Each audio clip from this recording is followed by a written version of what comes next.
What starts out sounding like a serious claim about free speech in the UK quickly unravels the moment it's examined. A former Trump advisor confidently points to the arrest of an elderly man as proof that Britain has become a censorship state. But when she's pressed on the most basic detail what the man actually said, the argument collapses in real time. From that moment on, the conversation stops being about free speech and becomes something else entirely. The inability of right-wing talking points to survive even the lightest scrutiny. It's funny that you think that he's taking a dig. Do you not think that when an 82-year-old man is arrested for posting something on Facebook, that is not a form of censorship? Well, it depends what he posts, doesn't it? It depends if it's legal. Well, what did that 82-year-old man post? Well, let's back up a minute here. If we are starting to scrutinize everything that someone says, if we're arresting them because it is hate speech. What is you mentioned a specific case there. What is it this 82-year-old was arrested for? Honestly, I can't remember, but what I do remember... You're telling me that it's outrageous that an 82-year-old man was... No, sorry, this is important because you just said this is an example of free speech under threat in the UK, but you can't tell me what he was arrested for. I don't remember the So why you bring it up then?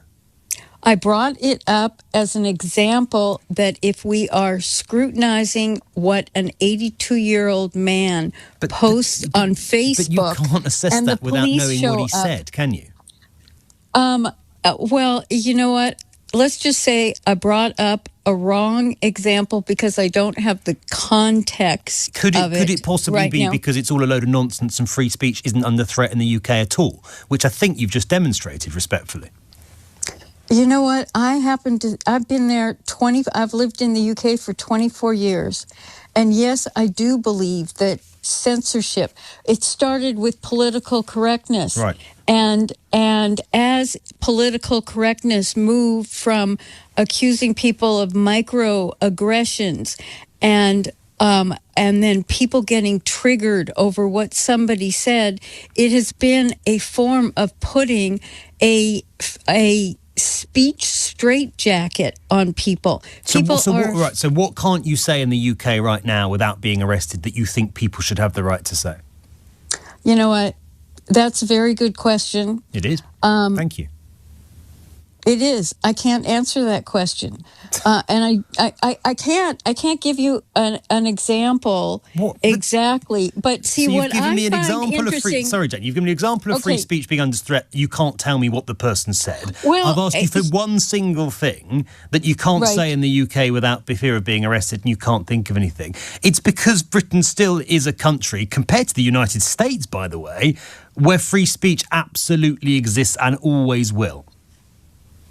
Well, we both see it differently then. But you can't give me any single point of evidence whatsoever to back up your idea. Why don't you give me an example of how free speech still exists and censorship is not there? Because you don't get arrested by the police for saying anything that isn't incitement or hate speech in this country. People are free to express their opinions. People are free to give their views. We do not have a police state in this country, unlike, I might say, the way that the United States is going under Donald Trump.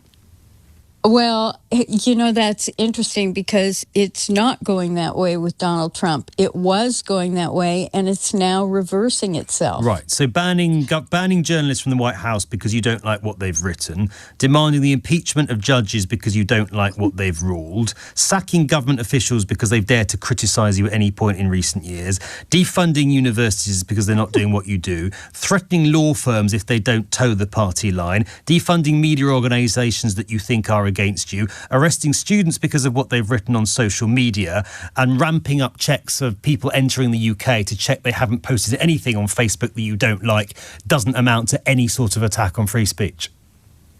That's really twisting things without the specific examples. You're giving... No, you're giving examples the same way I gave the example of the 82-year-old man. You didn't give any examples, and I've just given you 10. No, you've just given me a very biased perspective. Bias is facts. All of those things have happened. Which of those haven't happened? Have journalists been banned from the White House under the Trump administration? Have journalists been banned, or have they brought in alternative media that presents a different I'm not talking about angle? Have journalists from organisations like the Associated Press been banned by the White House? Yes or no? Yes, they have. Right. Have judges been threatened with impeachment because the White House doesn't like their rulings? Yes or no? Let's not do it that way.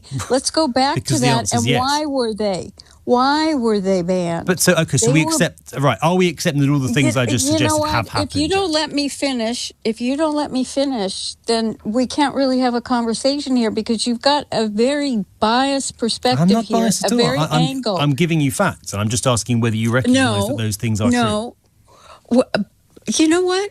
It's so interesting. Did we not have a bunch of fake news here? And in the U.S., we did. And why? Why did we have fake news? Because it was biased and it was wrong. And so that is one of the reasons. You know, you're listing 10 things and cutting me off. But then why was the Associated Press no longer welcome? Because they gave fake news that has been proven. But Jenny, you coming on the national radio station here on LBC and saying an 82-year-old man being arrested is an attack on free speech without having a clue what he's actually said is not fake news at all. It's not that I haven't had a clue. I can't remember the specifics. Right. But the fact that... But how can you know it's an attack on free speech if you can't remember what he'd actually said?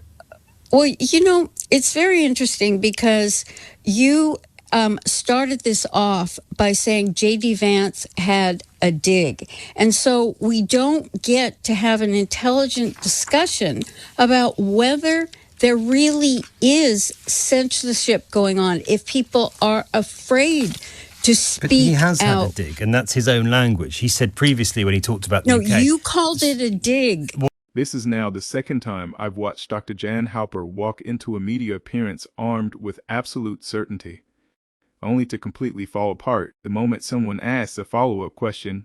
And that's what makes this exchange so revealing. She isn't some random guest pulled in off the street. She's a former Trump advisor. She has a doctorate. She presents herself as an authority, and yet, the second she's asked to justify her claim, there's nothing there. She went on national UK radio, convinced she could throw out an emotionally charged example, an 82-year-old man being arrested in habit accepted at face value.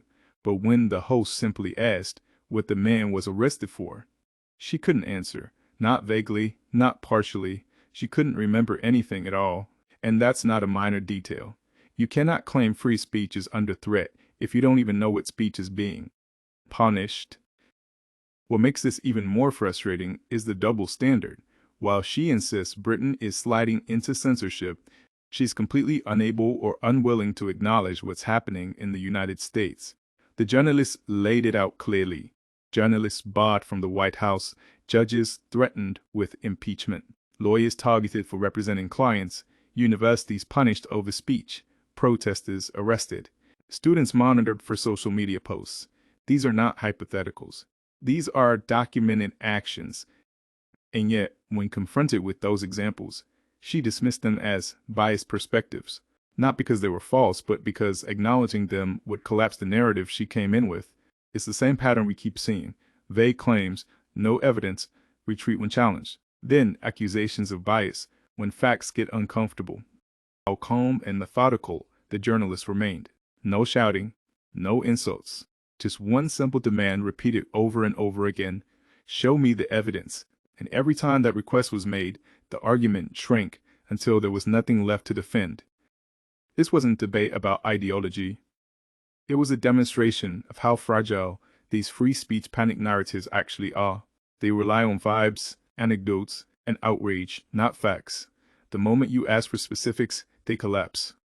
And that's why this clip matters, because it shows the difference between someone arguing from reality and someone arguing from grievance. One side brings examples, timelines, and accountability. The other brings feelings and then calls it censorship when those feelings are questioned. So let me know what you think. Do you buy the idea that free speech is under threat in the UK, or did this exchange prove the opposite? Drop your thoughts in the comments. And if you found this breakdown useful, make sure to like the video and subscribe. It helps more than you think.